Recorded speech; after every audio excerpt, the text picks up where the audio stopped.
1000 সশস্ত্র কাফের। চিন্তা করেন, যেন তেন যুদ্ধ নয়, আজকে যুদ্ধে মুখোমুখি হবে বাবা সন্তান, বাবা মুমিন, সন্তান কাফের। আবু বকর সিদ্দিক রাদিয়াল্লাহু তাআলা আনহু যুদ্ধের ময়দানে গেছে। ওনার ছেলে তখনও মুসলমান হয় নাই, যুদ্ধ করতে আসছে। আব্দুর রহমান যুদ্ধ করতে আসছে কাফেরদের পক্ষে। বাবা অস্ত্র ধারণ করতেছে ছেলের বিরুদ্ধে, কেউ চাচার বিরুদ্ধে, কেউ ভাইয়ের বিরুদ্ধে, কেউ সন্তানের বিরুদ্ধে, কেউ দাঁড়ায় গেছে তার নিজের বাবার বিরুদ্ধে। যুদ্ধের ময়দানে যুদ্ধ চলতেছে। 313 জনের মধ্যে একজন সাহাবীর নাম হলো আবু উবাইদা ইবনুল জাররাহ রাদিয়াল্লাহু তাআলা আনহু। আবু উবাইদা যুদ্ধের ময়দানে গেছে, যুদ্ধ চলতেছে। হঠাৎ তাকায় দেখে কাফেরদের পক্ষে, মুসলমানদের বিপক্ষে যুদ্ধ করার জন্য তার বাবা জাররাহ হাজির হয়ে গেছে। ওনার নাম আবু উবাইদা, বাবার নাম হলো জাররাহ। আবু উবাইদা মোমেন, জাররাহ সে হলো কাফের। জাররাহ চলে আসছে যুদ্ধ করার জন্য সন্তানের বিরুদ্ধে। আবু উবাইদা বীর বিক্রমের লড়াই করতেছে, কাফেরদেরকে ছত্রভঙ্গ করে দিচ্ছে। আবার খেয়াল রাখতেছে যে বাবার মুখোমুখি যেন হওয়া না লাগে, এই জন্য বাবার থেকে সরে সরে থাকতেছে। ইসলাম কত সুন্দর! ইসলাম কখনো এমনটা বলে না মা বাবা যদি তোমার সাথে, মা বাবা যদি খারাপ হয়, কাফের হয়, ভালোবাসা যাবে না। বরং ইসলাম জানায় দেয়, মা বাবা যদি মুশরিক হয়, কাফের হয়, মা বাবার সাথে সদাচরণ করতে হবে। আসমা বিনতে আবি বকর রাদিয়াল্লাহু তাআলা আনহা নবীজির কাছে আসছেন। আয়েশা নিজের মুশরিকা মায়ের ব্যাপারে বলতেছেন, ইয়া রাসূলুল্লাহ, আমার মা একজন মুশরিকা, তিনি আপনাকে খুব অপছন্দ করেন, তিনি মাঝে মধ্যে আমার কাছে আসেন, আমি তার সাথে কেমন আচরণ করব? নবীজি সাল্লাল্লাহু আলাইহি ওয়াসাল্লাম বলতেছে, তোমার মা যখন তোমার কাছে আসবে তুমি তার সাথে সদাচরণ করবা। সুবহানাল্লাহ! চিন্তা করে দেখেন, নবী বলতেছে নবীর বিরুদ্ধে আচরণ করে, নবীকে অপছন্দ করে। দেখেন তো, দুনিয়ার কেউ যদি আমার এসে কয় অমুক আপনারে অপছন্দ করে, এ খবর যদি আমার কাছে পৌঁছায়, আমি ওই যে ব্যক্তির কথা বলবো তার একবারে ওয়াশ করে দেব, ঠিক না? ওয়াশ করে দেব। অপছন্দ করে, আরে মিয়া ভালো মানুষ নাকি, আনতেন যা বলার বলবো। নবীজি বলেন নাই যে আমারে অপছন্দ করে তাইলে এর সাথে ভালো ব্যবহার করবা না। নবীজি বললেন, তোমার মা তোমার কাছে যখন আসবে তুমি এই মুশরিকা মায়ের সাথেও সদাচরণ করবা, ভালো ব্যবহার করবা। শুধু তাই না, আল্লাহ তাআলা কোরআনুল কারীমের মধ্যে জানায় দেন, ওয়া ইন জাহাদাকা আলা আন তুশরিকা বিমা লাইসা লাকা বিহি ইলম ফালা তুতি'হুমা ওয়া সাহিবহুমা ফিদ দুনিয়া মা'রুফা। আল্লাহ তাআলা বলেন, তোমার মা বাবা যদি তাদের অজ্ঞতার কারণে আমার সাথে শিরিক করার জন্য তোমাদেরকে চাপ দেয়, তোমাদের উপরে যদি জোর জবরদস্তি করে, যদি চাপ দেয় যে আল্লাহর সাথে শিরিক কর, শিরিক হলো এমন এক পাপ, আল্লাহ তাআলা বলেন, ইন্নাশ শিরকা লাযুলমুন আযীম, শিরিক হলো মহা জুলুম, মহা অন্যায়। শিরিক তো এমন পাপ, কিছু শিরক আছে যেগুলো আমল নষ্ট করে, ছোট কিছু শিরক আছে যেগুলো ঈমান নষ্ট করে। আরে মক্কার মুশরিক যারা ছিল, এরা আল্লাহকে অবিশ্বাস করতো না, বরং মক্কার মুশরিকরা আল্লাহ তাআলার অস্তিত্বে এমন বিশ্বাসী ছিল। আমাদের মধ্যে অনেক মানুষের ওই রকম বিশ্বাস নাই। কেন? কারণ ওরা যে আল্লাহকে বিশ্বাস করত এই সাক্ষ্য দুনিয়ার কেউ দেয় নাই। তারা যে আল্লাহর অস্তিত্বে বিশ্বাস করত এই সাক্ষী দিয়েছেন কে? আল্লাহ তাআলা বলেন, ওয়ালা ইন সাআলতাহুম মান খালাকাস সামাওয়াতি ওয়াল আরদ, আপনি যদি তাদেরকে জিজ্ঞাসা করেন, তাদের কাছে যদি জানতে চান, তাদের কাছে মুশরিকদের কাছে যদি জানতে চান, মান খালাকাস সামাওয়াতি ওয়াল আরদ, আসমান এবং জমিনের স্রষ্টা কে? আপনি যদি মক্কার মুশরিকদেরকে এই প্রশ্ন করেন, আসমান জমিনের স্রষ্টা কে? আল্লাহ তাআলা তাদেরকে জিজ্ঞাসা করার আগে এই প্রশ্ন করলে তারা কি জবাব দিবে? আল্লাহ তাআলা দুইটা তাকিদ যোগ করে বলেন, লা ইয়াকুলুন্নাল্লাহ, অবশ্যই অবশ্যই আপনার এই প্রশ্নের জবাবে তারা বলবে অবশ্যই অবশ্যই আসমান জমিনের স্রষ্টা হলেন আল্লাহ। শুধু তাই না, আপনি যদি তাদেরকে জিজ্ঞাসা করেন মান নাযালা মিনাস সামাই মাআ, আসমান হতে কে পানি বর্ষণ করে? ওয়া আওলানা ওয়া মাওলানা মুহাম্মদ সাল্লাল্লাহু তাআলা আলাইহি ওয়া আলা আলিহি ওয়া আসহাবিহি ওয়া বারাকা ওয়া সাল্লাম وبارك وسلم تسليما كثيرا كثيرا. أما بعد فأعوذ بالله من الشيطان الرجيم. بسم الله الرحمن الرحيم.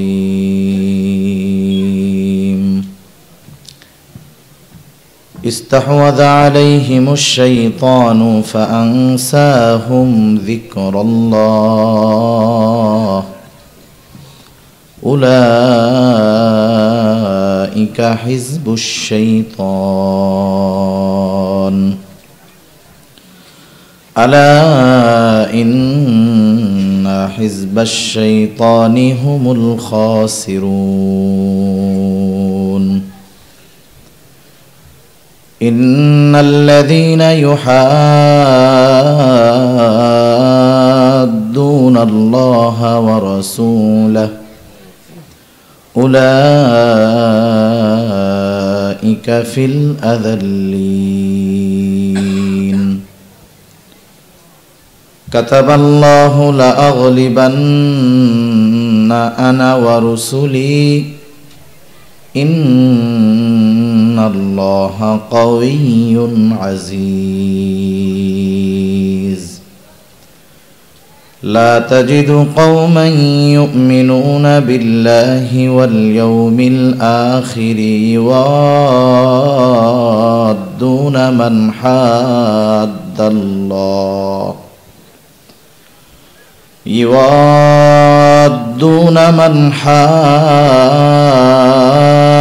الله ورسوله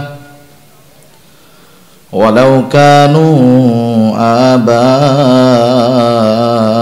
آباءهم أو أبناءهم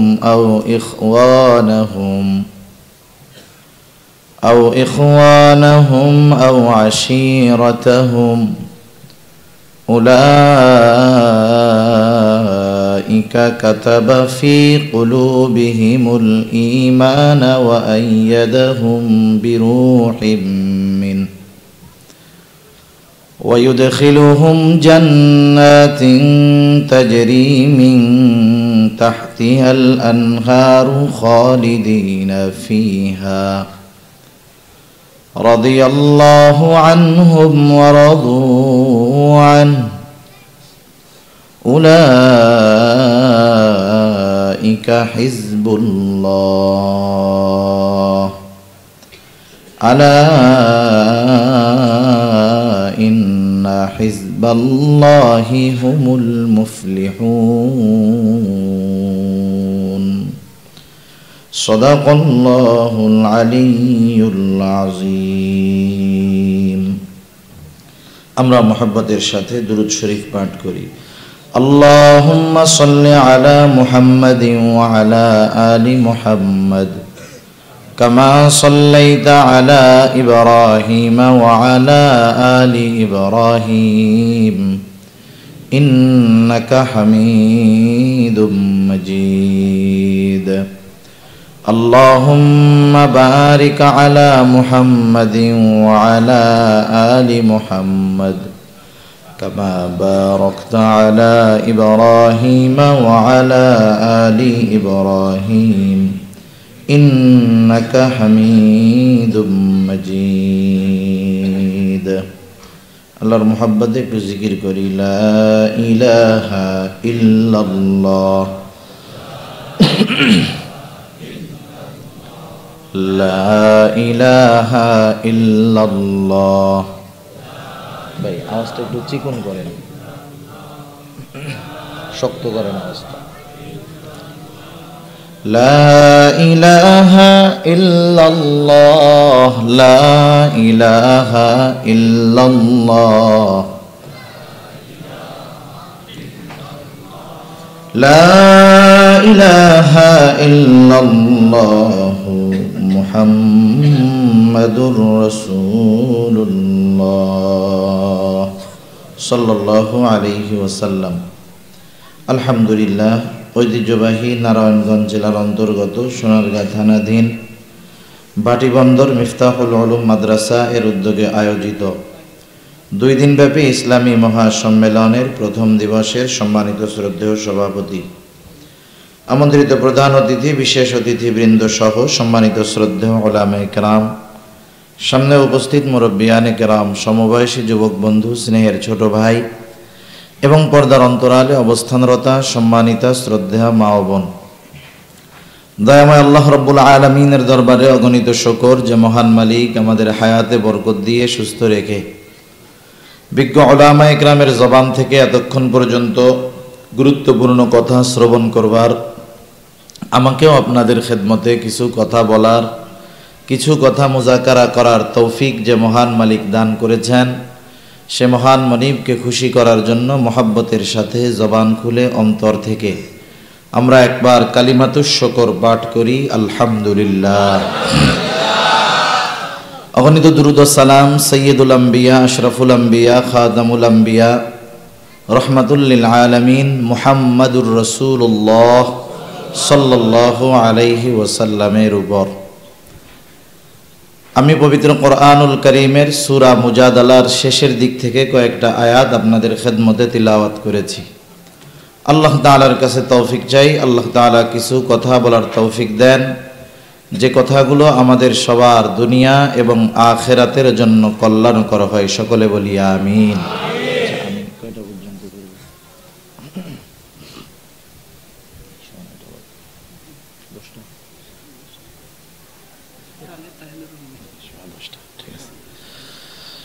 তা যাই হোক, আপনারা শুনে আনন্দিত হবেন যে আমাদের বাংলাদেশের অন্যতম একজন মুরব্বী আলেমে দ্বীন হযরতুল আল্লাম খুরশিদ আলম কাসেমি হাফিজাহুল্লাহ, শাইখুত তাফসীর, যাকে আমরা শাইখুত তাফসীর নামে চিনি, হযরত চলে আসছেন। হযরত একটু বিশ্রাম নিচ্ছেন। হযরত আসার আগ পর্যন্ত কিছু কথা আপনাদের সাথে আমি আলোচনা করব ইনশাআল্লাহ। আল্লাহ তাআলা আমাকে ইখলাসের সাথে বলবার, আমাদের সবাইকে শ্রবণ করবার এবং আমলের কথাগুলো আল্লাহ তাআলা আমল করবার তৌফিক দান করুন। আমরা এমন একটা সময় এখানে একত্রিত হয়েছি,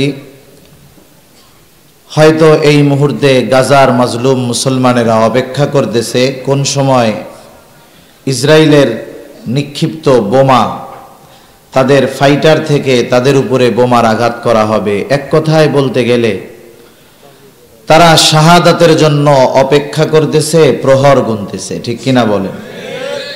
তাদের প্রস্তুতি কতটুকু, শাহাদাতের জন্য তাদের প্রস্তুতি কতটুকু? সম্ভবত এশার আগে এক হযরত বলতেছিলেন যে আল্লাহর রাস্তায় যে শহীদ হয় সে হলো হাবিবুল্লাহ।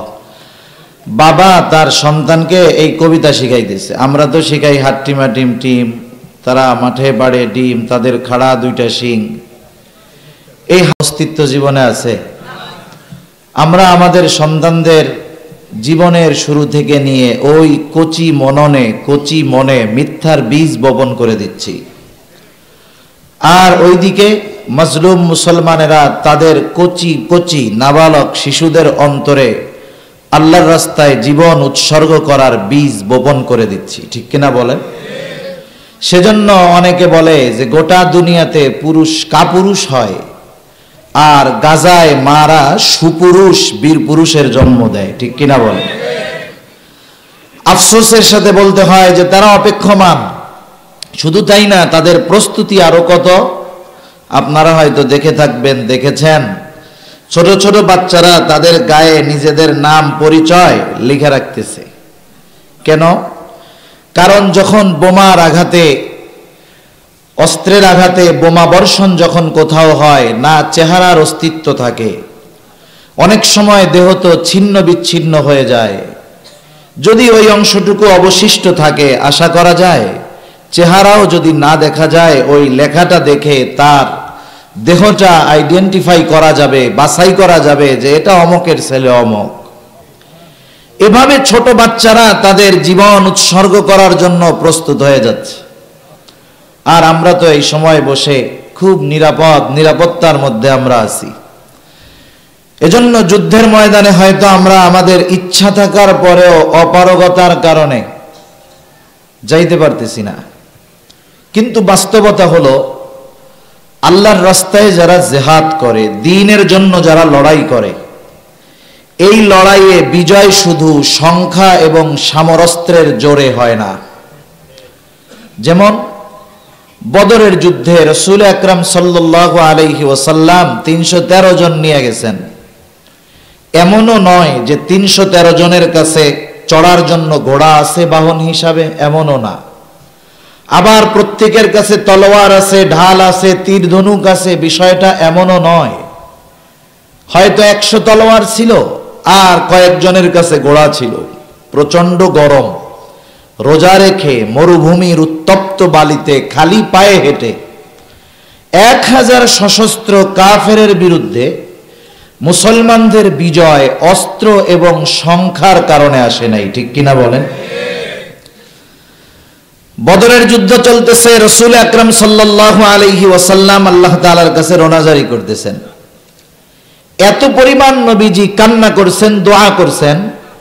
আবু বকর সিদ্দিক রাদিয়াল্লাহু তাআলা আনহু এসে বলতেছে, ইয়া রাসূলুল্লাহ, যথেষ্ট হইছে, ইনশাআল্লাহ আল্লাহ তাআলাই আজকে আমাদেরকে বিজয় দান করবে। সুবহানাল্লাহ। তা যে কথাটা বলার জন্য বললাম, দুনিয়ার স্বাভাবিক যুদ্ধের কথা বাদ দেন, দ্বীনের জন্য, ইসলামের জন্য যারা আল্লাহর রাস্তায় যুদ্ধ করে, জিহাদ করে, এখানে শুধু অস্ত্র আর সংখ্যার কারণে জয় আসে না। এখানে অস্ত্রের সাথে অশ্রুর দরকার হয়, ঠিক কিনা বলেন? অস্ত্রের সাথে অশ্রুর দরকার হয়। আমাদের অস্ত্র দিয়ে সাহায্য করার মতো সামর্থ্য নাই, আমাদের সেই ক্ষমতা নাই, ইচ্ছা থাকলেও আমরা পারতেছি না। কিন্তু আমাদের অশ্রু দিয়ে তো কমপক্ষে তাদের সাহায্য করার সুযোগ আছে, ঠিক কিনা বলেন? সেজন্য অশ্রু প্রবাহিত করে আল্লাহ তাআলার কাছে তাদের জন্য দোয়া করা, আর দৃঢ়ভাবে তৈয়ার থাকা, যদি কখনো আমাদের সুযোগ হয়, দ্বীনের জন্য যদি জীবন উৎসর্গ করার, জান মাল ত্যাগ করার, জান মাল দিয়ে ঝাঁপিয়ে পড়ার সুযোগ হয়, সে ব্যাপারের জন্য নিজেকে সর্বদা প্রস্তুত রাখা। করা যাবে না ইনশাআল্লাহ? আল্লাহ তাআলা তৌফিক দান করেন, সকলে বলি আমিন। আফসোসের বিষয় দেখেন, গোটা দুনিয়াতে 750 কোটি মানুষ, 200 কোটির মতো মুসলমান, 57টা মুসলিম দেশ, তার বেশিও হইতে পারে। মুসলিম দেশের সংস্থা আছে ওআইসি, সাথে সাথে আরবদের আলাদা আর একটা সংগঠন আছে আরব লীগ।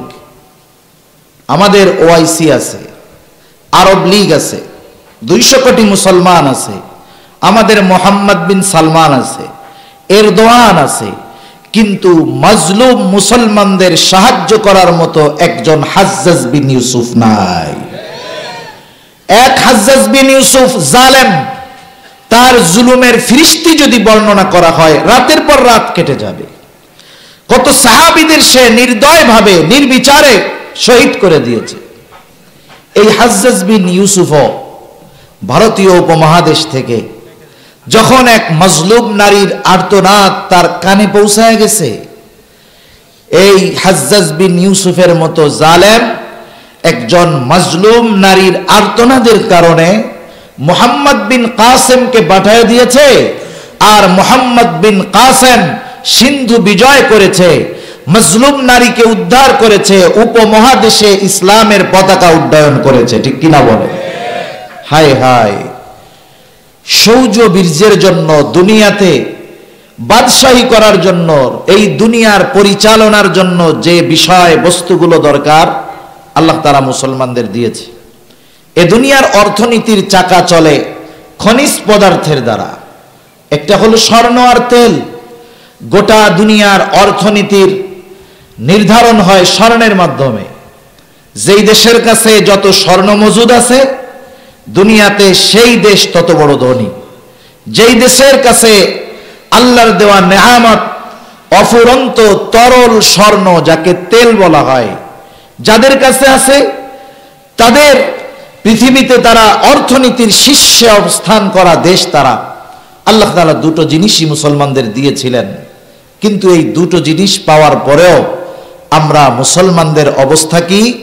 আমাদের শক্তি, সামর্থ্য, অতীত, সম্পদ, সম্মান সব আছে, কিন্তু আমরা বুঝতে পারি না আমাদের অবস্থা হলো ওই শক্তিশালী হাতির ন্যায়, যেই হাতির উপরে চেপে বসছে ছিপছিপে লিকলিকে 15, 20, 30, 40 কেজির একটা ছোট ছেলে বিশাল 2 তলার সমান হাতির উপরে বৈশা লাঠি একটা হাতে নিয়া হাতিকে যা অর্ডার করে হাতি তাই করে, ঠিক কিনা বলেন? আসল কথা হলো হাতি বুঝতে পারে না, এই বিষয়টা তার অনুধাবন করার মতো যোগ্যতা নাই, যে আমার ঘাড়ে উপরে বৈশা আমাকে যে লাঠি দিয়া বাড়ি মাইরা ডানে বামে নিচ্ছে সে আমার চেয়ে শক্তিশালী না। হাতি মনে করে ও আমার চাইতে শক্তিশালী, নাকি আমাকে লাঠি দিয়ে বাড়ি মারার সাহস পায়।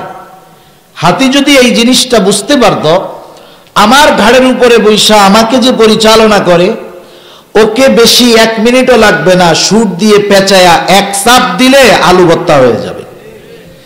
এই বিষয়টা হাতি বুঝতে পারে না বিধায় হাতির ঘাড়ের উপরে চাইপা বসে ওই ছোট চিকুন একটা ছেলে হাতিকে পরিচালনা করে, যা বলে তাই করে।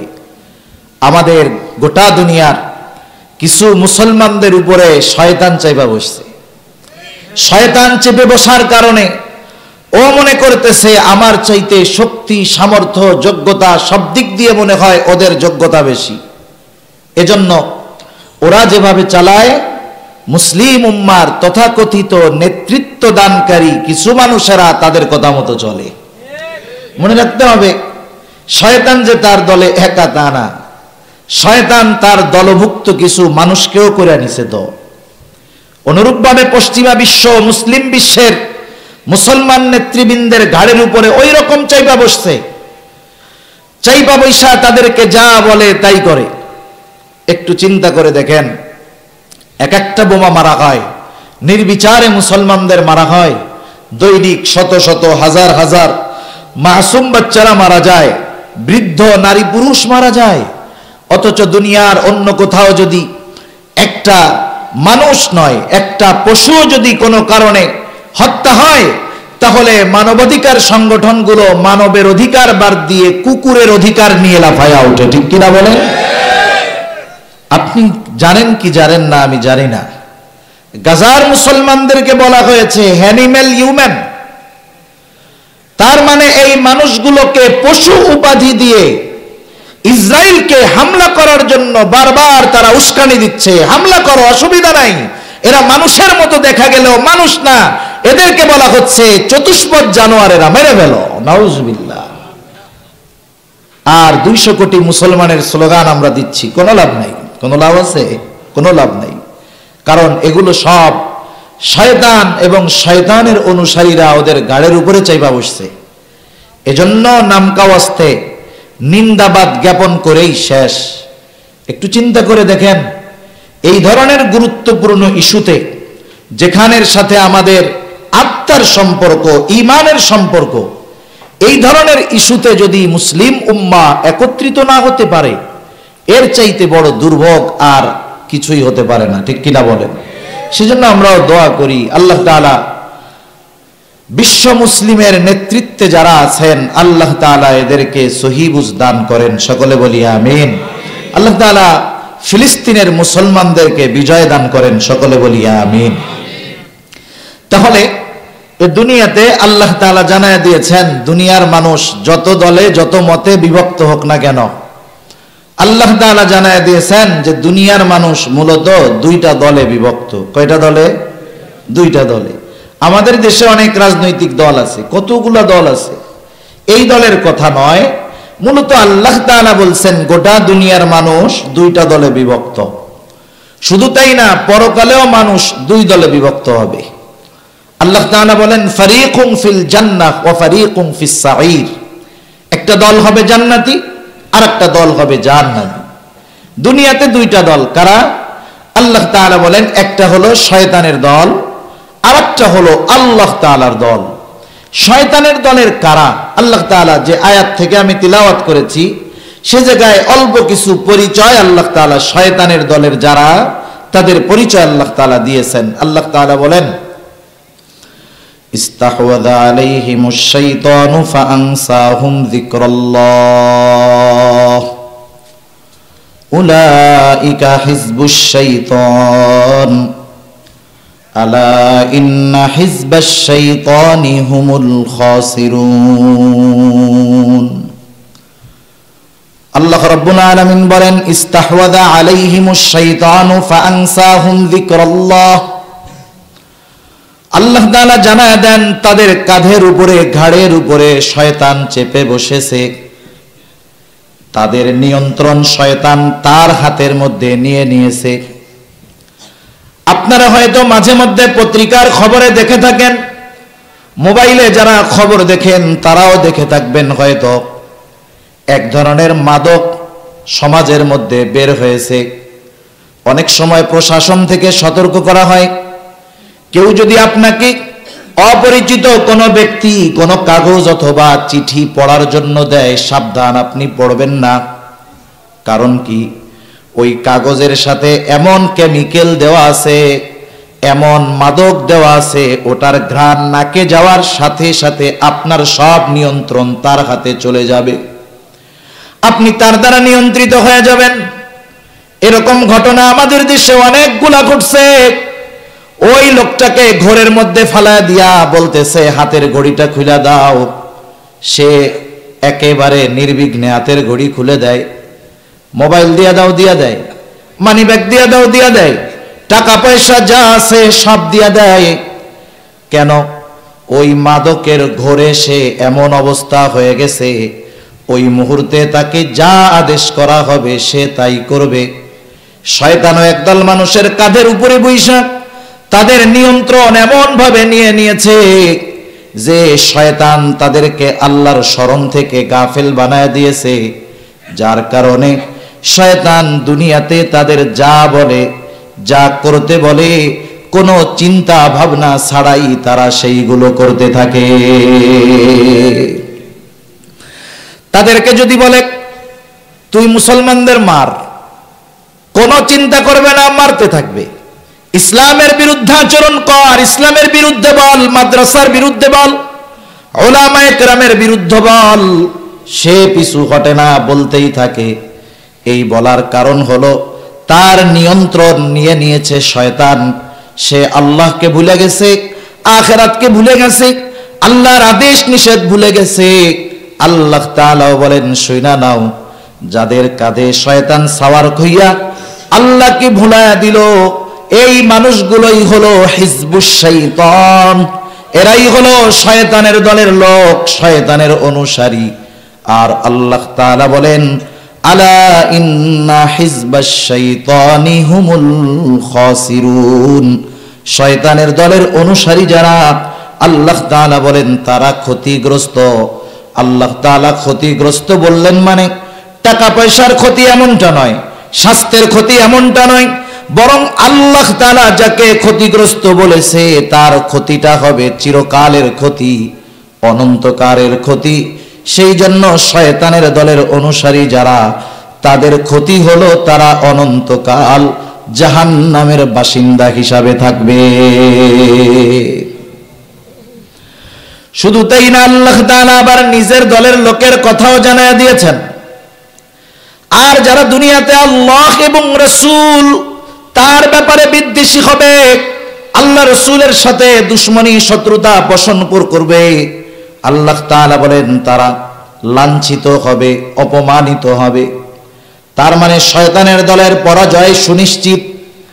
আর আল্লাহ তাআলা নিজের দলের ব্যাপারে ঘোষণা দেওয়ার আগে নিজের দলের বিজয়ের ঘোষণা আল্লাহ তাআলা আগে দিচ্ছেন।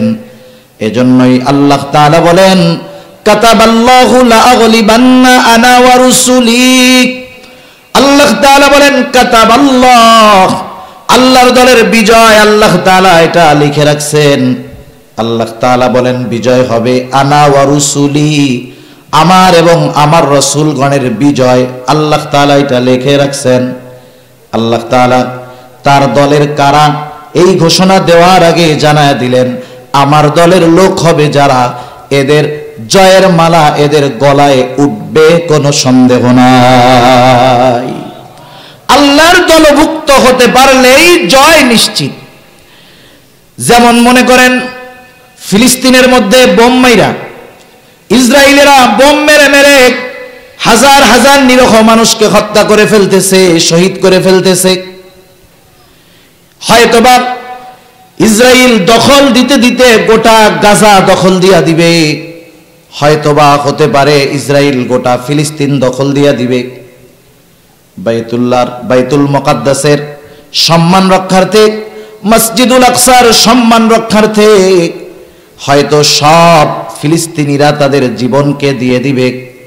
এরপরেও হয়তো গাজা নিজের অধীনে রাখতে পারবে না, হয়তোবা ফিলিস্তিনের সব মুসলমান মরে যাবে। দৃশ্যমান হবে এই যুদ্ধে ইসরায়েল জয়ী হয়ে গেছে, ফিলিস্তিনের সব মানুষ মারা গেছে।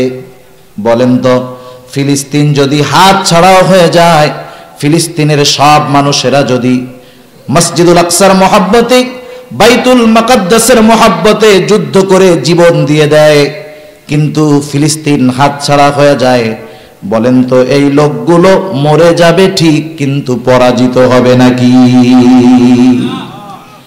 একটা মানুষ মরে গেলেই পরাজিত হয় না, বরং পরাজয় মৃত্যুর মাধ্যমে চূড়ান্ত বিজয় অনেক সময় অর্জন হয়। মৃত্যুর মাধ্যমে গন্তব্যে পৌঁছানো যায়, মূল উদ্দেশ্য হাসিল হয়ে যায়। অনেক ঘটনা আপনাদের খেদমতে বলা যাবে। প্রসিদ্ধ একটা ঘটনা কুতিলা সাহাবুল উখদুদ, বাদশাহ ইউসুফ জুরনাওয়াজের সাথে এক বালকের ঘটনা। লম্বা ঘটনা, আলোচনার পরিপ্রেক্ষিতে আসলো, সংক্ষিপ্ত সারে বলি। বাদশাহ ইউসুফ জুরনাওয়াজ একজন জালেম, সে নিজেকে খোদা দাবি করে। ঈসাই ধর্মের অনুসারী যারা ছিল, খ্রিস্টান যারা ছিল, তাদের উপরে জুলুম করত, অত্যাচার করত। এই বাদশার দরবারে একজন জাদুকর, সে বৃদ্ধ হয়ে গেছে। বাদশাকে বলতেছে, বাদশাহ একজন মেধা সম্পন্ন বালকের সন্ধান আমাকে দেন, আমি আমার সব জ্ঞানগুলো এই বালককে শিক্ষা দিয়ে যাব, যাতে আমি দুনিয়া থেকে যাবার পর এর দ্বারা আপনি উপকৃত হইতে পারেন। দেশ খুঁজা একজন মেধা সম্পন্ন বালককে জোগাড় করা হলো। বলা হলো রাজদরবারে থাকবা, খাবা, কোনো অসুবিধা নাই, আর প্রতিদিন জাদুকরের কাছে গিয়ে জাদুবিদ্যা শিখবা। এবার বালকটা প্রতিদিন রাজদরবারে খায়, আরামে ভোগ বিলাসের সাথে থাকে, আর জাদুকরের কাছে গিয়া জাদু শিখে। পথিমধ্যে যাওয়ার পথে একজন রাহেব, একজন খ্রিস্টান পাদ্রীর একটা দরবার ছিল, খানকা ছিল, ওখানেও গুটিময় লোকজন লুকায় লুকায় যাতায়াত করত।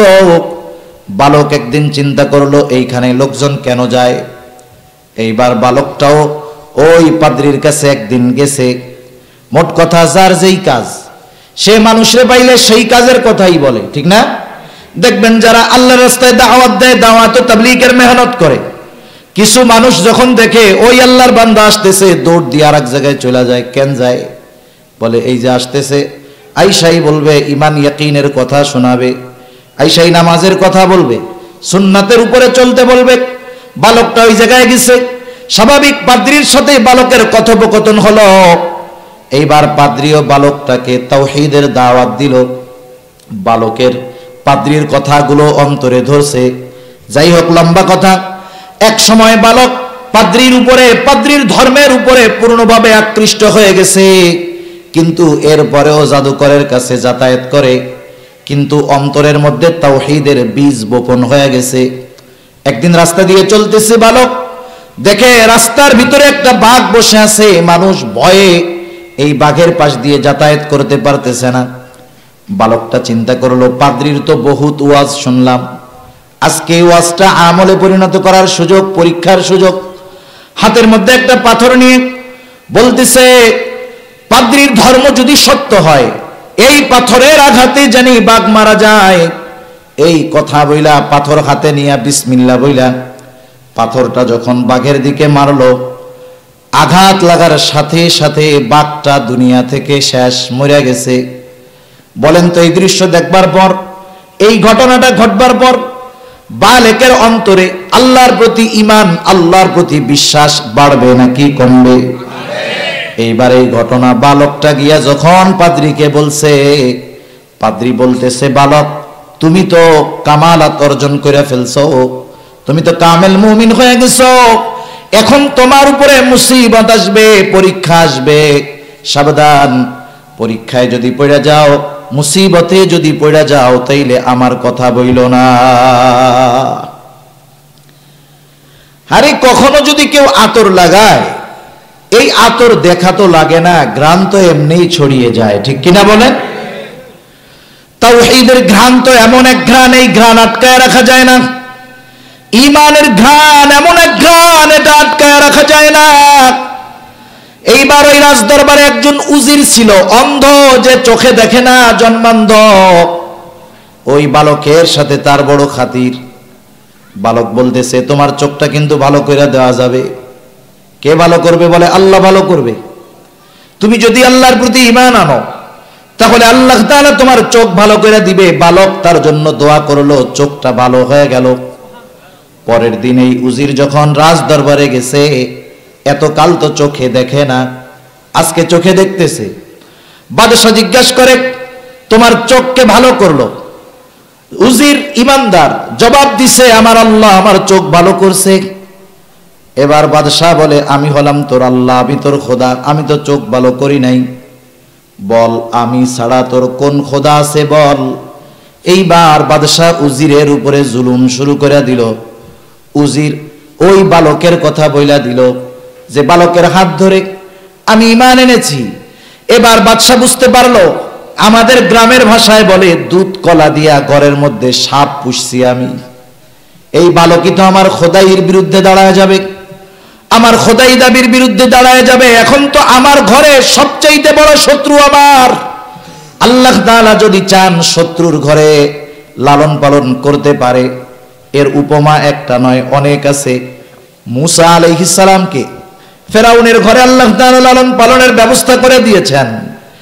এইবার বাদশাহ এই বালকের প্রতি ক্ষিপ্ত, তাকে হত্যা করতে হবে, তাকে না মারতে পারলে কাজ হবে না। একদলরে পাঠাইছে, যাও একে ধইরা নিয়ে উঁচু পাহাড় থেকে ধাক্কা দিয়া ফালায়া দিবা, যাতে পাহাড় থেকে পড়ে পাথরের আঘাতে ছিন্ন বিচ্ছিন্ন হয়ে যায়। বালককে মারার জন্য তারা নিয়ে গেছে উঁচু পাহাড়ের মধ্যে। আল্লাহ তাআলা কম্পন সৃষ্টি করে দিয়েছে, সাথে যারা গিয়েছিল তারা পড়ে সব শেষ। আল্লাহ তাআলা বালককে হেফাজত করছে। বালক সুস্থ অবস্থায় রাজার সামনে হাজির। বলে, তোমার সাথে যাদেরকে পাঠাইলাম তারা কোথায়? বলে, তারা সব শেষ, এইভাবে তারা সব মরে গেছে, তুমি বাঁচলা কেমনে? বলে, আমাকে বাঁচিয়েছেন আমার আল্লাহ। যে নিজে আল্লাহ হইতে চায়, খোদা হইতে চায়, ওর সামনে যদি আর একজনের কথা বলে, ওর খুব ভালো লাগবে নাকি? ভালো লাগবে না তো। এইবার আরো গোসা হয়ে গেছে, আর একদলরে দিয়া পাঠাইছে, যাও একে গভীর সমুদ্রের মধ্যে ফালায় দিয়ে আসবা। বড় নৌকায় করে নিয়ে গেছে, সমুদ্রের মাঝে ফালায় দিবে। সমুদ্রের হিংস্র প্রাণী হাঙ্গর খায়া ফেলবে তাকে। আল্লাহ তাআলা ওইখান থেকেও বালকরে উদ্ধার করে আনছে।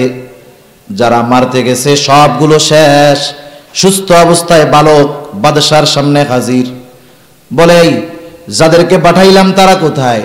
বলে, তারা সব দরিয়ায় ডুবে শেষ, তুমি বাঁচলা কেমনে? বলে, আমাকে বাঁচিয়েছেন আমার আল্লাহ।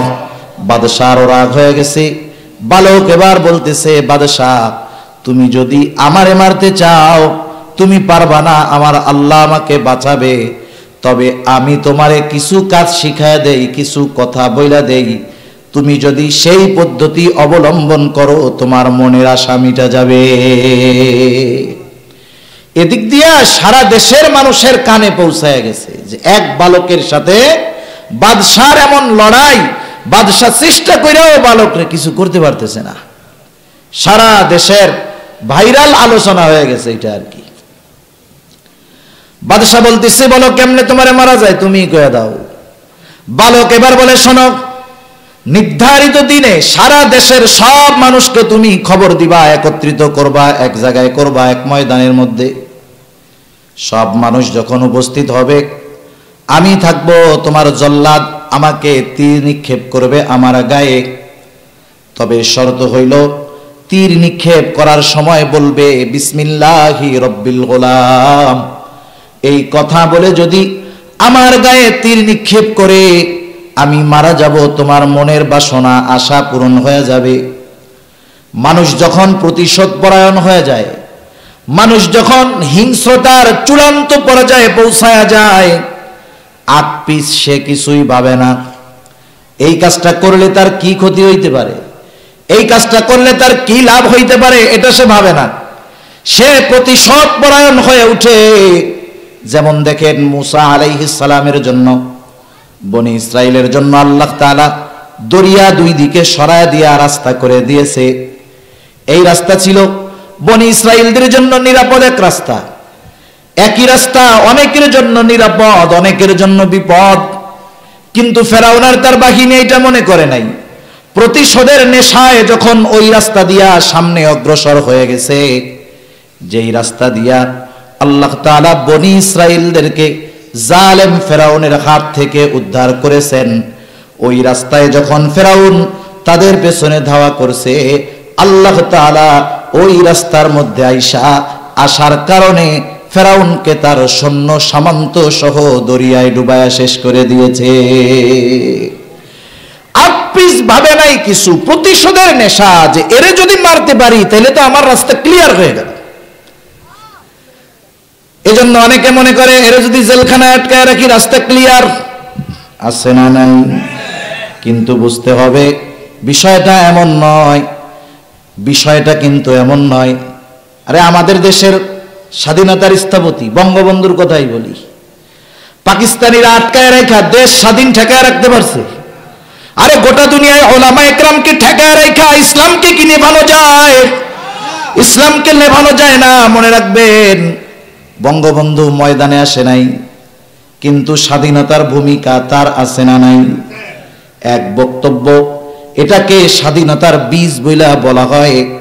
এইরকম হাজারো লাখো ওলামা একরাম জেলে থাকতে পারে, ঠিক ওই জায়গায় গিয়া এই মানুষগুলো স্বর্ণে পোড়া, স্বর্ণ যখন আগুনে দেওয়া হয়, মনে রাখবেন স্বর্ণ কিন্তু ধ্বংস হয় না, বরং খাঁটি হয়ে যায়। ওলামা একরাম যখন জেলে যায়, এরা অপমানিত হয় না, অসম্মানিত হয় না, বরং ওই জেলখানায় আল্লাহ নিয়া তাদেরকে তার বন্ধু বানায় আনে। এজন্য স্বর্ণ আগুনে পড়লে খাঁটি হয়, আর মজলুম ওলামা একরাম জেলখানায় গিয়া এরা আল্লাহ ওয়ালা হয়ে ফিরে আসে। ঠিক কিনা বল? এ তো বাস্তবতা আমরা দেখতেছি। যারা জেলে আছে, যারা বাহির হয়ে আসছে, তাদের রওনক বাড়ছে না কমছে? আল্লাহ আরো বাড়াইয়া দিবেন ইনশাআল্লাহ। বাদশা মনে করতেছে বালকরে মাইরা ফেললে এই রাস্তা ক্লিয়ার।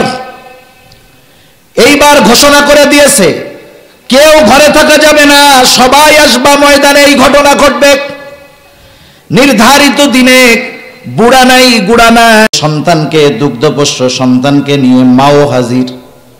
দুনিয়ায় সবাই বাঁচতে চায়, আর এই ছেলেটা নাকি মরতে চায়, একটু দেখার দরকার। সব আইসা হাজির, চারদিকে ঘিরে দাঁড়াইছে, আর কোনো মানুষ নাই, সব চলে আসছে এক জায়গায়।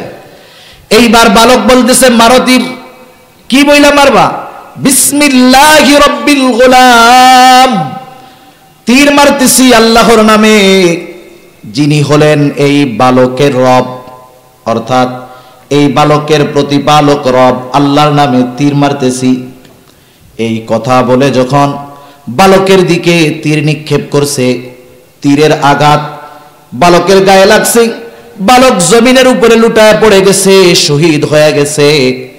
এই দৃশ্যটা দেখা যত মানুষ উপস্থিত হয়েছে সব সমস্বরে জবান দিয়ে বলতেছে আমানতু বিরব্বিল গোলাম। প্রত্যেকে বলতেছে আমিও এই বালকের রবের উপরে ঈমান আনলাম। যাই হোক, ঘটনা আরো লম্বা, যে কথা বলার জন্য বললাম, বালক তো তীরের আঘাতে শহীদ হয়ে গেছে, কিন্তু শহীদ হইল ঠিক, কিন্তু হেরে গেছে নাকি? এজন্য মনে রাখতে হবে আল্লাহর দলের সৈনিক যারা, এরা যদি মরেও যায় এরা কখনো হেরে যায় না। এই জন্য আল্লাহ আগে বলতেছে কাতাবাল্লাহু লা আগলিবান্না আনা ওয়া রুসুলি। আল্লাহ লেখা রাখছে অবশ্যই আমি আর আমার রাসূলের দল বিজয়ী হবে। আল্লাহ এটা লিখিত রেখে দিয়েছে। সুবহানাল্লাহ। কারণ কি ইন্নাল্লাহা কাওয়িয়ুন আজিজ। আল্লাহ তাআলা হলেন মহা শক্তিশালী, মহাপরাক্রমশালী। আল্লাহ তাআলার দলের বিজয় দুনিয়ার কেউ ঠেকাতে পারবে না।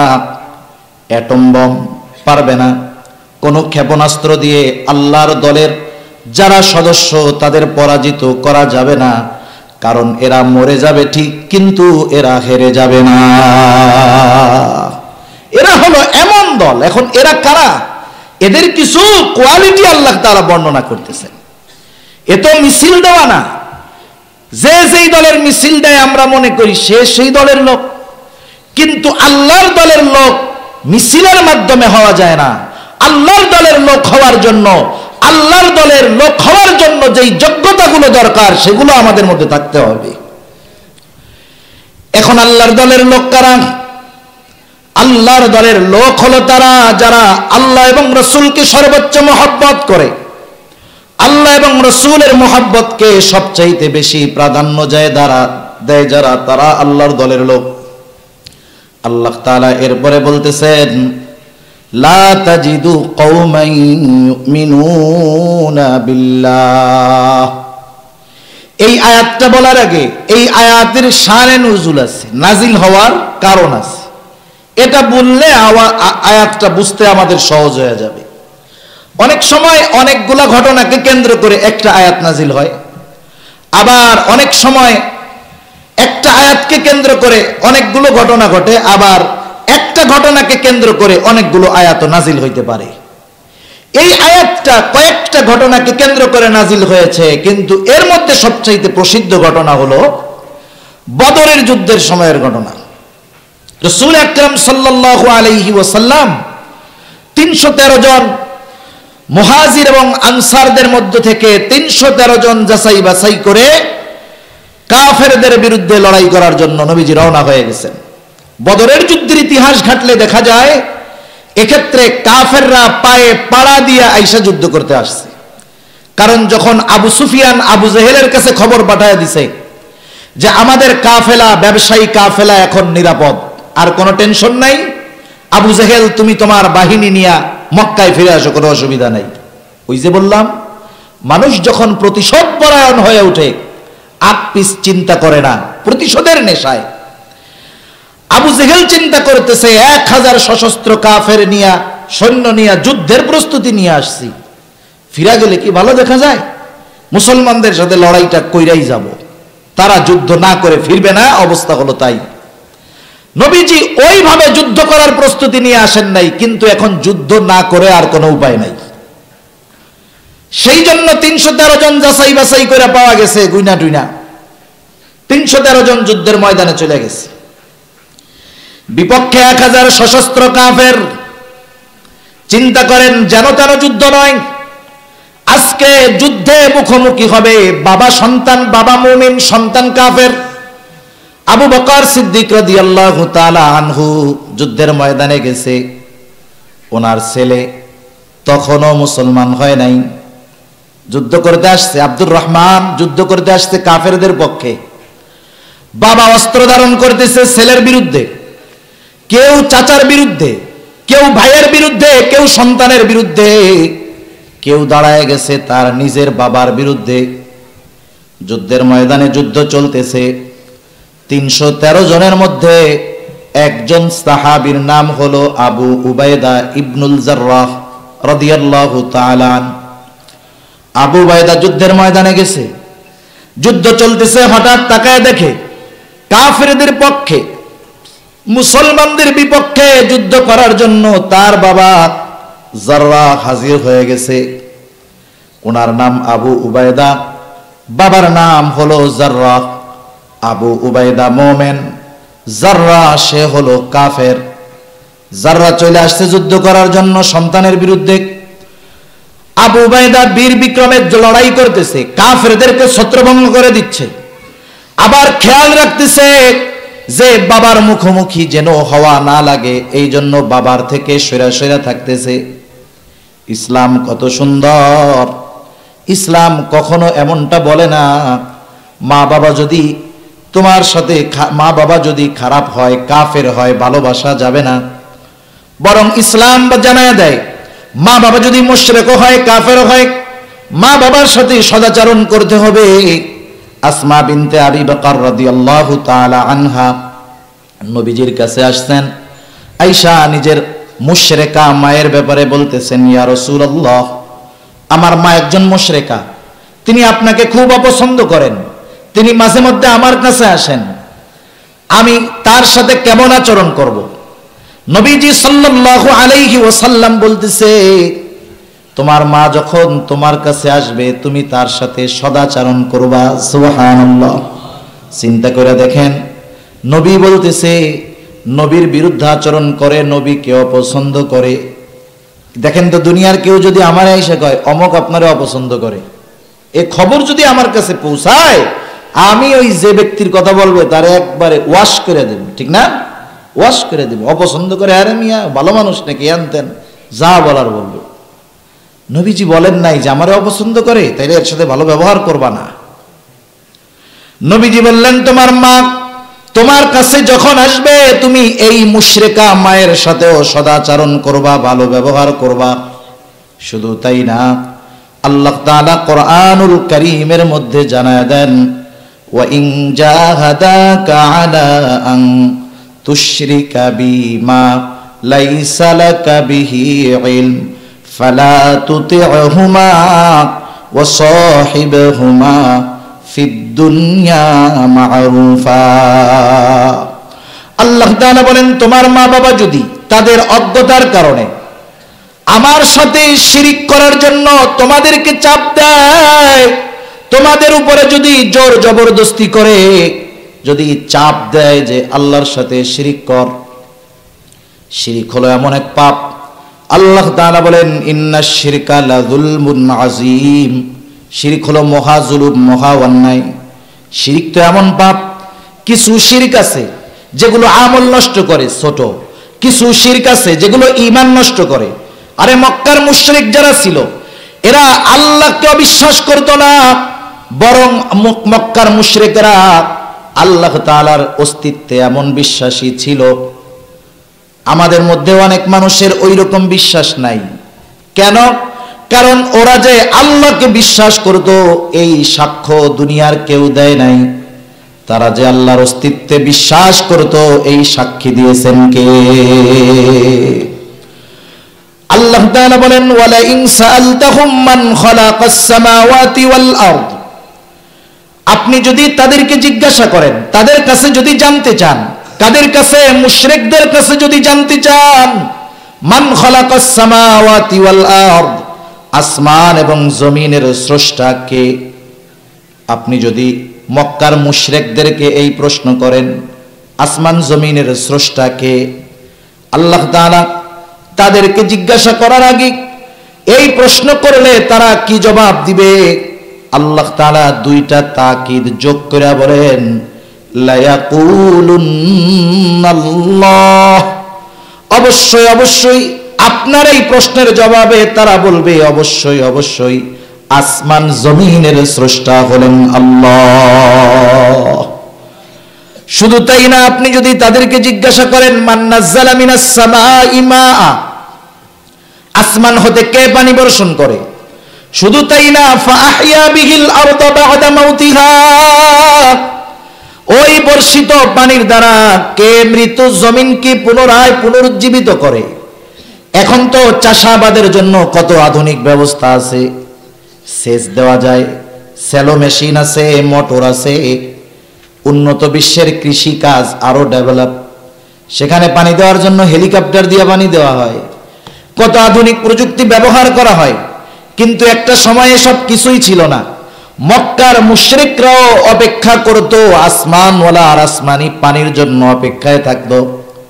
আপনি যদি তাদের জিজ্ঞাসা করেন আসমান হতে পানি বর্ষণ করে কে, মৃত জমিনকে জীবিত করে কে, অর্থাৎ শুকনা ফেটে চৌচির হয়ে যাওয়া ফসল উৎপাদনের অনুপযুক্ত জমিনটাকে কে চাষাবাদের জন্য উপযুক্ত করে তুলে, ওরা ওদের দেবদেবীদের কথা বলবে না।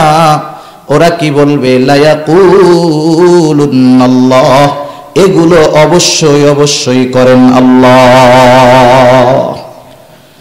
শুধু তাই না, আপনি যদি তাদেরকে তাদের অস্তিত্বের ব্যাপারে জিজ্ঞাসা করেন, ওয়ালা ইন সাআলতাহুম মান খালাকাহুম, তাদেরকে যদি জিজ্ঞাসা করেন তাদের কে সৃষ্টি করেছে, তারা বলবে না নাস্তিকদের মতো যে আমরা এমনিই হয়ে গেছি, দেবদেবীরা আমাদেরকে বানাইছে, এটা বলবে না।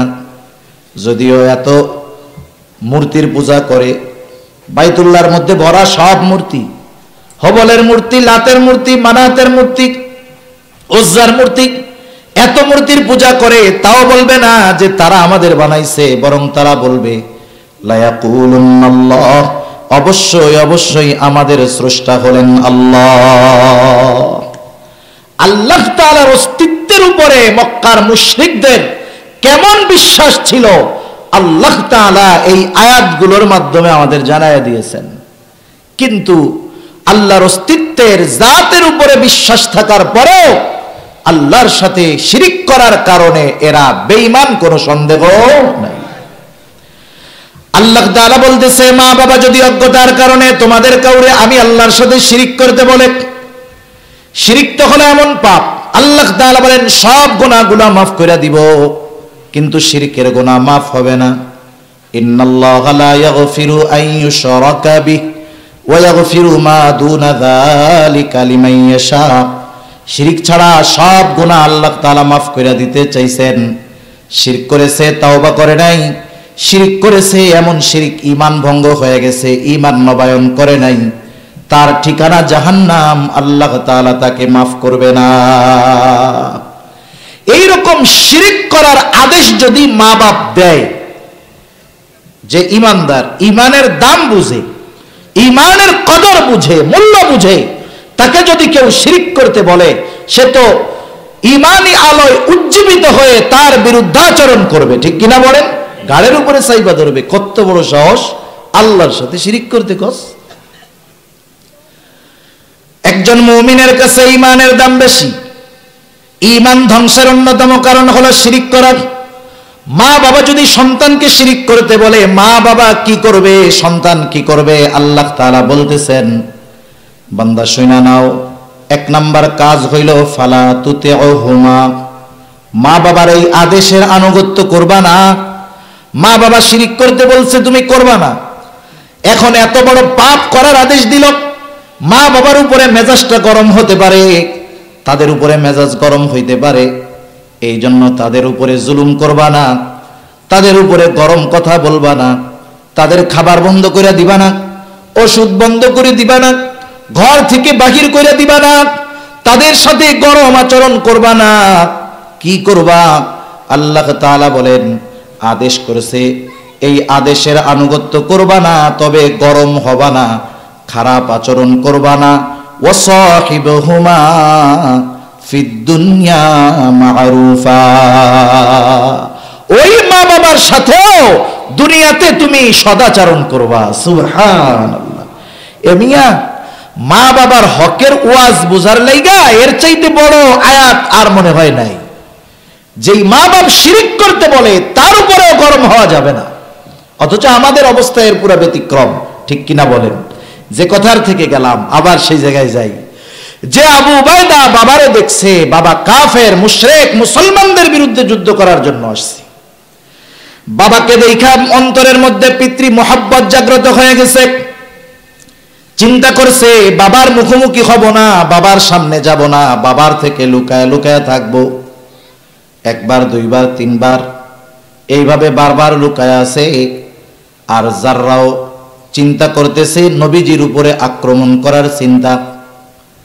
যখন এই দৃশ্য বারবার দেখতেছে যে আবু উবাইদার বাবা জাররাহ নবীজির উপরে আক্রমণ করার চেষ্টা করতেছে, এটা আর জাররার আবু উবাইদার অন্তরে সহ্য হয় নাই। এবার আর বাবার মহব্বত জয়ী হয় নাই। ঈমানের কঠিন এক পরীক্ষা। আবু উবাইদা তার বাবার এইরকম কাজবাজ দেখা আর সহ্য করতে পারে নাই। এইবার আর বাবার মহব্বত অন্তরের মধ্যে নাই। বাবা যখন আগায়া আসছে, তলোয়ার দিয়া একটা কোপ দিয়া বাবার দেহ থেকে মাথাটাকে আলাদা করে দিয়েছে। নবীজির সাথে বেয়াদবি, নবীজির উপরে আক্রমণ করতে চায়। ও বাপ হোক আর যা হোক, তাকে কোনো নিস্তার দেওয়ার সুযোগ নাই, ঠিক কিনা বলে? যুদ্ধ শেষ হয়ে গেল। কাফেররা এবার অপপ্রচার শুরু করছে, দেখ মুহাম্মদ পোলারে দিয়ে বাপরে হত্যা করেছে, দেখ কেমন কাজ করছে, ছেলেরে দিয়ে বাপরে মার্ডার করায় ফেলছে। আমাদের এই দুনিয়ায় আমাদের দেশের কথাই কন, প্রায় মাঝে মধ্যে পত্রিকায় পাওয়া যায় ছেলের হাতে বাবা খুন, পান না? এই যে কিছুদিন আগে কক্সবাজারে একজন মেরে ফেলছে, সম্পদ নিজের নামে লেখা নিবে, বাপরে মাইরা বস্তা বইরা সিবিসের ওই যে কংক্রিটের ব্লকগুলার ফাঁকে ফাঁকে লাস্টারে ফেলায় দিছে। কত সন্তান নেশার টাকার জন্য মা বাবাকে মেরে ফেলছে। এরকম ঘটনা প্রতিনিয়ত আমাদের দেশে ঘটে। সম্পদের জন্য বাপকে মারে, মাকে মারে। ইতিহাসে এমন একটা নজির দেখাতে পারবেন না। একেবারে খাঁটি ইমানদার যারা, সাহাবায়ে কেরাম যারা, তারা নিজেদের স্বার্থ, দুনিয়ার স্বার্থের কারণে মা বাবার উপরে কখনো আঘাত করেছে? বরং শত্রুকে বাগে পাওয়ার পরেও যখন খালি নিয়ত একটু চেঞ্জ হয়ে গেছে, এতক্ষণ গোসা ছিল আল্লাহর জন্য, যখন ওই কারণের সাথে ব্যক্তিগত কারণ জড়ায় গেছে, শত্রুরে বাগে পাইয়াও সাহাবায়ে কেরাম ছেড়ে দিয়েছে, ঠিক কিনা বলে?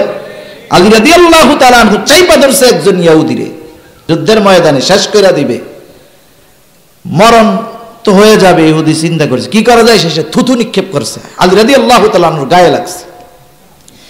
এতক্ষণ ইহুদিরা নিজের কারণে মারতে চাইছে, এমনটা নয়।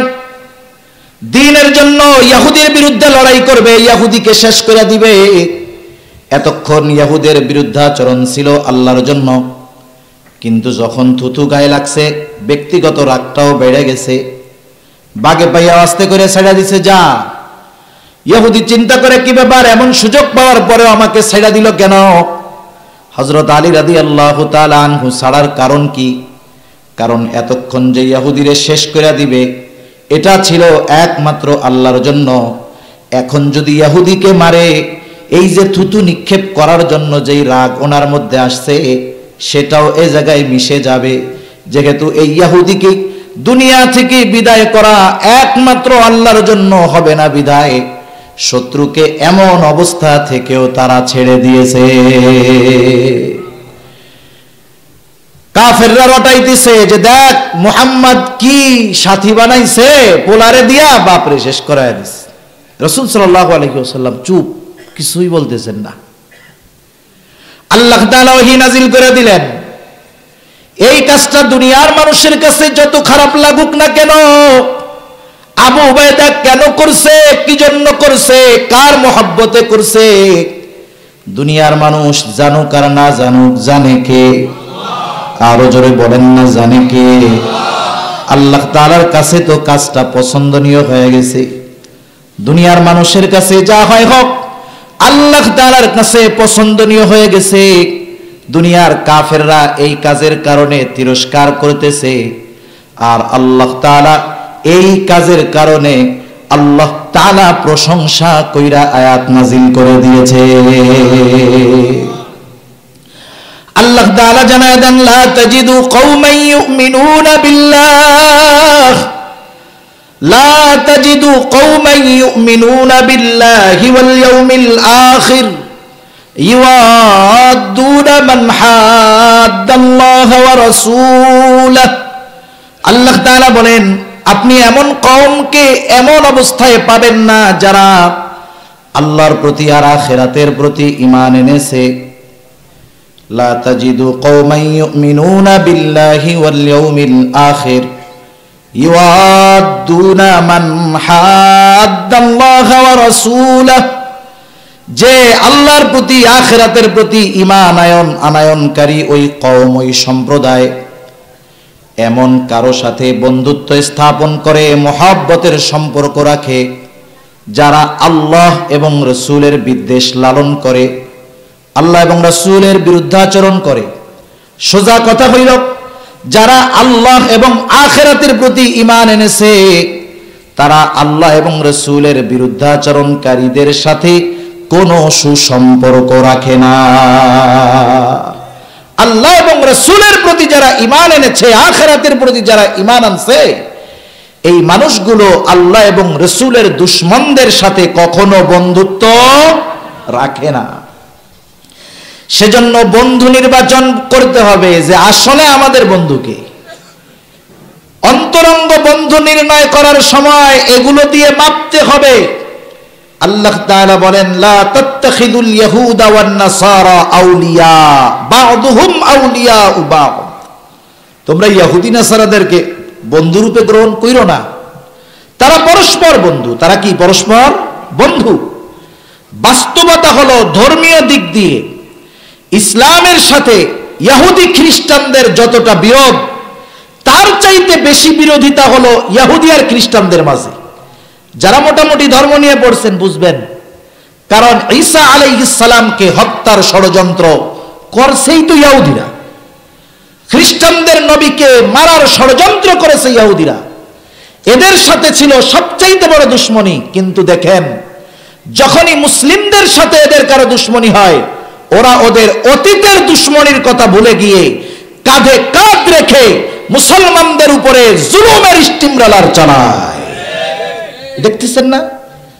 ইসরায়েল যখন ফিলিস্তিনের উপরে হামলা করছে, সর্বপ্রথম তাদেরকে সাপোর্ট দিয়েছে আমেরিকা। এটা বাস্তব, বৈশ্বিক রাজনীতিতে এটা বাস্তব। যদি আমেরিকা চুপ হয়ে যাইত তাহলে ইসরায়েলের এই সাহস হইতো না, ঠিক কিনা বলেন? উদ্বাস্তু হিসাবে তারা ফিলিস্তিনে এসেছিল।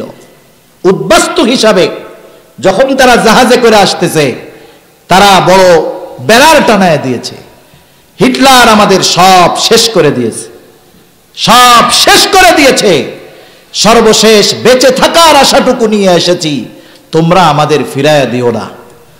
এই অবস্থায় অর্ধনগ্ন হয়ে ফিলিস্তিনে তারা উদ্বাস্তু হিসাবে বসতি স্থাপন করেছে। এগুলো লম্বা ইতিহাস।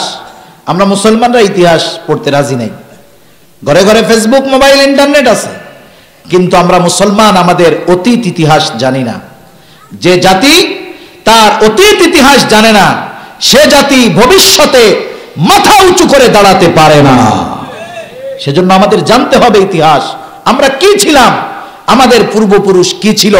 আরে আজ থেকে 100 বছর আগেও ওসমানী খেলাফত ছিল আমাদের। এই ওসমানীদেরকে আমেরিকা, ফ্রান্সের মতো বর্তমান পরাশক্তি দেশগুলো ট্যাক্স দিয়ে চলা লাগতো। 100 বছরে এত অধপতন কারণ কি? এগুলো ওদের কারণে নয়। এ পতনের মূল কারণ হলো মুসলিম উম্মার কিছু মুসলিম নামধারী মুনাফিকের কারণে। এখানে যে ইহুদিরা বসতি স্থাপন করতে পারছে, এর পেছনে সবচাইতে বড় অবদান ছিল আরবদের কয়েকটা দেশের। আসলে ইতিহাস তো পড়ার শোনার ইচ্ছা আমাদের এরকম নাই, এগুলো জানার দরকার। কেন আমাদের এই অবস্থা হলো? কি করলো? আইসা ওই জায়গায় জাতীয় সংঘের মাধ্যমে ওই জায়গায় বসায় দিয়া সুন্দর মতো 55 ভাগ দিয়ে দিল ইসরায়েলকে। ফিলিস্তিনের মোট জমির 55% দিল ইসরায়েলকে, 45% দিল ফিলিস্তিনকে। মনে করেন যারা মূল ভূমির মালিক তাদের কাছ থেকে 55% নিয়ে দিয়ে দিছে ইহুদিদের। এই কাজে সহযোগিতা করেছে আরব দেশ কয়েকটা রাষ্ট্র, শুধুমাত্র তাদের গদি টিকায় রাখার জন্য, ঠিক কিনা বলেন? সবকিছুর নাম বলার দরকার নেই, এগুলো বুঝতে হয়। সবকিছু বলে দিলে তো আপনাদের আগ্রহ পয়দা হবে না। আগ্রহ পয়দা হওয়ার দরকার যে আমি জানি কোন আরব দেশগুলোর কারণে হইল, কোন শাসকদের কারণে হইল, ওসমানী খেলাফতের পতন কাদের কারণে হলো। পড়ে দেখেন, সব জায়গায় দেখবেন মুসলমান নামধারী মুনাফিকদের কারণে এগুলো হয়েছে। ঠিক কিনা বলেন? এগুলো জানতে হবে আমাদের। ওইখানে আইসা দিছে, আস্তে আস্তে আমেরিকা ওদেরকে পুরো সাপোর্ট দিয়েছে। মনে রাখবেন, আমেরিকার মানুষ খ্রিস্টান বেশি, ঠিক আছে, কিন্তু খ্রিস্টানদের মধ্যে দুইটা ভাগ আছে, ক্যাথলিক খ্রিস্টান আর একটা হলো ডিজিটাল খ্রিস্টান। এরা মূলত সেকুলার, কোনো ধর্ম মানে না। এদের পরিপূর্ণ পরিচালনা করে ইহুদিরা। এদেরকে আমরা জায়নবাদী বা জায়নিস্ট বলে। বাইডেনের বক্তব্য একটা শুনলে আপনারা দেখতে পারবেন যে আমি ইহুদি নয়, তবে আমি জায়নিস্ট, জায়নবাদী।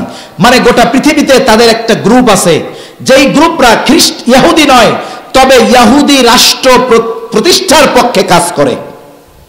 একজন মুসলিম সেও জায়নিস্ট হতে পারে, খ্রিস্টান জায়নিস্ট হতে পারে। তার মানে ইহুদিদের মতের সাথে তার মত, সেও চায় ইহুদিরা একটা দেশ প্রতিষ্ঠা করুক। এরা হলো জায়নিস্ট। আরেকটা হলো স্বয়ং ইহুদি। গোটা দুনিয়ার আমেরিকার যারা আছে এরা অধিকাংশ জায়নিস্ট। তার মানে ওরা চায় ওই জায়গাটাতে ইহুদিদের স্বতন্ত্র এক রাষ্ট্র কায়েম হোক। কথা বুঝতে পারতেছেন না? কথা আবার মোটা মোটা হয়ে যায় কথা। তো যাই হোক, বিষয়টা গেল এরকম। তাদেরকে বন্ধু হিসাবে গ্রহণ না করার কথা আল্লাহ তাআলা জানায় দিয়েছেন যে দেখো, তারা পরস্পর বন্ধু, যার কারণে ফিলিস্তিনে আক্রমণ হলো, মানবাধিকার লঙ্ঘিত হলো, নিরহ নারী পুরুষ শিশু বাচ্চাদের হত্যা করা হলো। অথচ আমেরিকা কিন্তু, মানবাধিকার সংগঠনগুলা কিন্তু একবারও বলে নাই যে মানবাধিকার লঙ্ঘন হচ্ছে। ঠিক কিনা বলেন? মনে রাখবেন, মুসলমান বললে মানবাধিকার লঙ্ঘন হয় না, কারণ ওরা মুসলমানদেরকে হিউম্যান অ্যানিম্যাল মনে করে। আর এক্ষেত্রে এখনো যদি মুসলিম বিশ্বের সজাগ না হয়, কান চোখ না খুলে, এরা আমাদেরকে নিষ্পেষিত করে ফেলার চেষ্টা চালাবে, একেবারে মিটায়ে দেওয়ার স্টিম রোলার তারা চালাবে। ঠিক কিনা বলেন? এজন্য যারা আল্লাহ এবং আখিরাতের প্রতি বিশ্বাস করে, আল্লাহ তাআলা বলেন তারা আল্লাহ এবং রাসূলের দুশমন যারা, তাদের সাথে সুসম্পর্ক রাখে না, ভালোবাসার সম্পর্ক রাখে না।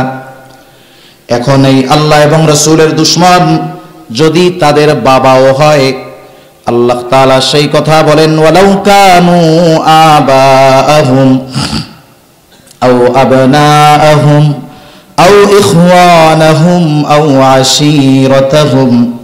আল্লাহ তাআলা বলেন, ওই মুমিনরা আল্লাহ এবং রাসূলের বিদ্বেষকারী যারা, শত্রুতা পোষণ করে যারা, তাদের সাথে বন্ধুত্বের সম্পর্ক রাখে না, ওই আল্লাহ এবং রাসূলের বিদ্বেষ পোষণকারী যদি ওই মুমিনের বাবাও হয়, বাবাকে সে ছেড়ে দেয় না। আবু উবায়দা আল্লাহ রাসূলের বিদ্বেষকারী, রাসূলের প্রতি শত্রুতা পোষণকারী, তার বাবা জাররাহ তাকে ছেড়ে দিছে নাকি? যুদ্ধের ময়দানে হযরত আবু বকর তোয়াক্কা করে নাই সন্তানের বিরুদ্ধে। দুনিয়ায় অনেক মানুষ অবৈধ পথে চলে যায়, গুনার পথে চলে যায়, কিন্তু সাহাবায়ে কেরাম আল্লাহ এবং তার রাসূলকে প্রাধান্য দিয়া সন্তান, বাবা, বন্ধু, ভাইয়ের বিরুদ্ধে আচরণ করেছে, অস্ত্র ধারণ করেছে, করতে পারছে। এর কারণটা কি? এর কারণ হলো আল্লাহ তাআলা বলেন, উলাইকা কাতাবা ফি কুলুবিহিমুল ঈমানা ওয়া আইয়াদাহুম বিরূহিম মিন। কারণ হইল আল্লাহ তাআলা তাদের অন্তরের মধ্যে ঈমানকে বদ্ধমূল করে দিয়েছেন, ঈমানকে অন্তরের মধ্যেই বদ্ধমূল করে দিয়েছেন, যার কারণে ওয়া আইয়াদাহুম বিরূহিম মিন, আল্লাহ তাআলা তাদেরকে বিশেষ রূহানি শক্তির দ্বারা শক্তিশালী করেছেন। বদ্ধমূল ঈমান, অন্তর হলো ঈমানের নূর দ্বারা ভরপুর, সাথে সাথে আল্লাহ তাআলা তাদেরকে বিশেষ শক্তির দ্বারা শক্তিশালী করেছেন। এই মানুষগুলোর ইসলামের জন্য এমন ত্যাগ, ইসলামের জন্য এমন ত্যাগের কারণেই আল্লাহ তাআলা বলতেছেন, শুনে নাও, আল্লাহ তাআলা বলেন, ওয়ায়ুদখিলুহুম জান্নাতিন তাজরি মিন তাহতিহাল আনহার খালিদিনা ফিহা। আল্লাহ তাআলা বলেন তাদেরকে প্রবেশ করানো হবে এমন জান্নাতে, যেই জান্নাতের পাদদেশ দিয়ে আছে প্রবাহিত নহর। আল্লাহ তাআলা বলেন খালিদিনা ফিহা, ওইখানে তারা অনন্তকাল অবস্থান করবে। এরপরে আল্লাহ তাআলা বলেন কেন করবে জানেন? এই মানুষগুলা এমন কাজ যে করছে, দুনিয়ার মানুষ তিরস্কার করতেছে, কি বলতেছে? এই যে মুহাম্মদ তার লোক দিয়া বাপরে হত্যা করাইছে। আল্লাহ তাআলা বলেন শোনো, তারা যে এই কাজ কেন করতে পারছে তো শুনলা, পুরস্কার কি দেব শুনলা? শোনো, রাদিয়াল্লাহু আনহুম ওয়া রাদু আন, আল্লাহ তাআলা তাদের উপরে সন্তুষ্ট, তারাও আল্লাহর উপরে সন্তুষ্ট। সুবহানাল্লাহ। এই গুণে গুণান্বিত যারা হইতে পারছে তারা কার দলের লোক? জোরে বলেন, আরো জোরে বলেন, কার দলের লোক? আল্লাহ তাআলাও সেই কথা বলেন, উলাইকা হিজবুল্লাহ, তারা হলো আল্লাহর দলের লোক। আল্লাহর দলের লোক হলো তারা। আর আল্লাহর দলের লোক যারা, আল্লাহ তাআলা বলেন আলা ইন্না হিজবাল্লাহি হুমুল মুফলিহুন, আল্লাহর দলের লোক যারা, আল্লাহ তাআলা বলেন সফল কাম হলো তারা। এখন নিজেরা আমরা চিন্তা করব আমরা কার দলের লোক হব? জোরে বলেন, আল্লাহর দলের লোক হব। নিজেদেরকে আল্লাহর দলের লোক হিসেবে প্রস্তুত করতে হবে, সাথে সাথে আমাদের আগামী প্রজন্মকেও আল্লাহর দলের সৈনিক হিসাবে প্রস্তুত করে তুলতে হবে। ঠিক কিনা বলেন? নিজেদেরও হতে হবে, আগামী প্রজন্মকেও আল্লাহর দলের লোক হিসাবে প্রস্তুত করে তুলতে হবে। মনে রাখতে হবে আমাদের এই বিষয়গুলো, যে দ্বীনি মাদ্রাসাগুলো আল্লাহর দলের সৈনিক তৈরির কারখানা। ঠিক কিনা? ক্যান্টনমেন্ট গুলো আছে না, ক্যান্টনমেন্ট গুলা, ওখানে আর্মি আছে, অন্যান্য বাহিনীর লোক আছে, পুলিশ আছে। এরা কেন? এদের কাজ হইল মানুষের জানমালের নিরাপত্তা দেওয়া। ঠিক কিনা বলেন? জানমালের নিরাপত্তা দেওয়া। যখন কোনো অনিয়ন্ত্রিত এলাকায়, অনিরাপদ এলাকায় ক্যান্টনমেন্ট হয়ে যায়, ওগুলো তখন নিরাপদ হয়ে যায়। ঠিক কিনা বলেন? এই কয়েক বছর আগে এক জায়গায় গেছি, একেবারে বান্দরবনের শেষ সীমান্তের কাছে। ওই জায়গায় ওই শান্তি বাহিনীর খুব অবস্থা খুব খারাপ, মাঝে মধ্যে দৈরাও নিয়ে যায়, আবার দেখেন না দৈরা নিয়ে অপহরণ কইরা টাকাও চায়, হত্যা করে গোস্তও খেয়ে ফেলে। মানুষ খেকর গ্রুপ আছে ওই জায়গায়। তা ওই জায়গায় অনেক বাঙালিরা আছে, এলাকার অনেক এলাকার মানুষজন আছে, ওইখানে ওনারা থাকে। তা কথায় কথায় বলতেছে, হুজুর এখন তো আমরা আলহামদুলিল্লাহ খুব ভালো, বাজারে বাইর হই 12টা বাজে, রাত 12টায় বাড়িতে ফিরলেও কোনো অসুবিধা হয় না। কিন্তু এই কিছুদিন আগেও আমরা সন্ধ্যা লাগার সাথে সাথে ঘরে ঢুকতাম, সব ঘরের মধ্যে একেবারে দিনের বেলা সূর্য যখন উঠত তখন আমরা বাইর হইতাম, এর আগে বাইর হইতাম না। কেন? বলে কারে কোন সময় অপহরণ করে নিয়ে যায় বলা যায় না, জানমালের নিরাপত্তা ছিল না। এখন কি হয়েছে? বলে 2টা ছোট ছোট ক্যাম্প হয়েছে। 2টা কি হয়েছে? ক্যাম্প। একটা হলো সেনাবাহিনীর ক্যাম্প, আর একটা হলো বিজিবির ক্যাম্প। এই 2 ক্যাম্পে 50-50 জন সৈনিক আছে। এরা ডিউটি দেয়, টহল দেয়। এই 2 ক্যাম্প হওয়ার পরে আলহামদুলিল্লাহ আমাদের এলাকা সহ আশেপাশের সব এলাকা নিরাপদ হয়ে গেছে। একটু চিন্তা করেন, একটা ক্যান্টনমেন্ট হওয়ার কারণে মানুষের জানমালের নিরাপত্তা যদি পাওয়া যায়, জানমালের চাইতে ঈমানের দাম কম না বেশি? আরো জোরে, কম না বেশি? এই ঈমান হেফাজতের ক্যান্টনমেন্ট হইল এই মাদ্রাসাগুলা। একটু চিন্তা করেন, ইচ্ছায় অনিচ্ছায় জানমাল হেফাজতের ক্যান্টনমেন্টে যারা আছে, না চাইলেও তাদেরকে টাকা পয়সা দেওয়া লাগে। একটা সাবান কিনলে দেওয়া লাগে, 2 টাকার একটা ব্লেড কিনতে গেলেও ওইখানে ট্যাক্স দেওয়া লাগে, নাকি লাগে না? লাগে। ওই টাকাগুলো থেকেই তাদের বেতন পরিশোধ করা হয়, ফ্যাসিলিটি দেওয়া হয়, ওই টাকাগুলো থেকেই তাদেরকে রেশন দেওয়া হয়। দায়িত্ব কি? মানুষের দেশের জানমালের নিরাপত্তার দায়িত্বে নিয়োজিত থাকতে হবে। এজন্য এই মাদ্রাসাগুলোর প্রতিও আমরা সুদৃষ্টি রাখবো, অর্থ দিয়ে, দোয়া দিয়ে, সৎ পরামর্শ দিয়ে সুদৃষ্টি রাখবো। সাথে সাথে নিজেদের সন্তানদেরকে দ্বীনি শিক্ষায় শিক্ষিত করব। মনে রাখবেন, আগামীর দুনিয়ার লড়াই রাজনৈতিক দলের লড়াই নয়, সামনের লড়াই আসতেছে ঈমান আর কুফরের লড়াই। ঠিক কিনা বলেন? হক আর বাতিলের লড়াই। এই লড়াইয়ে পরাজিত হওয়া যাবে না।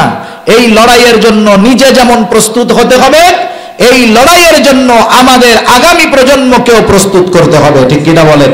এজন্য আমরা আমাদের অধীনস্থ সন্তানদেরকে আগে দ্বীনি শিক্ষায় শিক্ষিত করব, তার ভিত্তিমূলক শিক্ষাটা হবে দ্বীনি শিক্ষা, যাতে করে সে হক বুঝতে পারে, সত্য বুঝতে পারে। না হলে কি হবে? দেখেন অনেক মুসলমানের সন্তানও ফেসবুকের মধ্যে ফিলিস্তিনের বিরুদ্ধে, গাজার বিরুদ্ধে, যারা আল্লাহর রাস্তায় ওই ইসরায়েলি পশুদের বিরুদ্ধে লড়াই করতেছে, তাদের বিরুদ্ধেও বলনেওয়ালা, লেখনেওয়ালা মুসলমানের সন্তান আছে না নাই? কারণ কি? কারণ ওগুলো প্যাকেটটা মুসলমানের, প্যাকেটটা দুধের, ভেতরে ভরা সব মুত। বুঝেন তো? প্যাকেট যত ভালো হোক, উপরে আরবিতে যদি লেখা থাকে এটা হালাল, কিন্তু ভেতরে প্রস্রাব ভরে দেওয়া কাজ হবে? দোকানে তো সাজায় রাখবে যে এটা হালাল জিনিস, কিন্তু ভেতরে কি অবস্থা আল্লাহই ভালো জানে। এজন্য মুসলমানদের অবস্থা এরকম।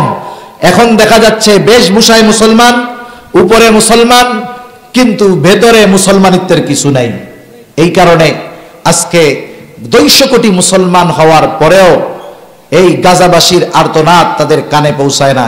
দেখেন না, কতদিন বন্ধ রাখার পরে রাফা সীমান্ত খুলছে, তাদের জন্য ত্রাণ নিয়ে গেছে। কি কি ত্রাণ নিছে? হ্যাঁ, কিছু ওষুধ খাবারের সাথে সাথে অনেক কাফনের কাপড়ও নিয়ে গেছে। ট্রাকে ট্রাকে কাফনের কাপড় নিয়ে গেছে। নারীদের জন্য আলাদা প্যাকেট কইরা, পুরুষদের জন্য আলাদা প্যাকেট করে কাফনের কাপড় সাহায্য হিসাবে পাঠাচ্ছে। আর ইসরায়েলের বন্ধুরা ইসরায়েলের কাছে অস্ত্র, গোলা বারুদ দিয়ে মুসলমানদের শেষ করার জন্য তাদেরকে উপহার পাঠাচ্ছে। ঠিক কিনা বলেন? সেজন্য আমাদের সজাগ থাকতে হবে। আল্লাহ বুঝবার তৌফিক দান করুক। আরো জোরে বলেন আমিন। তাকবীর দেন, লিল্লাহি তাকবীর, নারায়ে তাকবীর। শাইখুত তাফসীরের আগমন, শাইখুত তাফসীরের আগমন। আমরা দোয়া করি আল্লাহ তাআলা আমাদের উপরে হযরতের ছায়াকে দীর্ঘায়িত করুন। সকলে বলি আমিন। ওয়া আখিরু দাওয়ানা আলহামদুলিল্লাহি রাব্বিল আলামিন। যারা দাঁড়িয়ে